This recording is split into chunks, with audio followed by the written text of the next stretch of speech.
klupināšanu.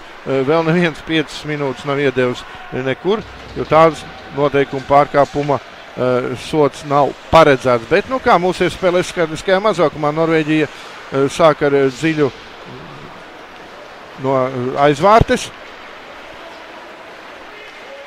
Nu, Norvēģiem arī pagaidām tiesām tas ir pats spēles sākums, jo īpaši arī nav laika bijis kam izcelties. Un te ir tāda pretruna viens puses un arī par vārtos, bet šeit neredzēja. Vārtsargs, ja precīzāk sakot, mūsu vārtsargam Denijam Romanovskim priekšā tieši izveidojās situācija, ka bija aizsardzības spēlētājs uzbrucējs, arī pats tās vai nu pret mūsējo vai Norvēģi, un ar atsitienu rikošeti ielidoja vārtos.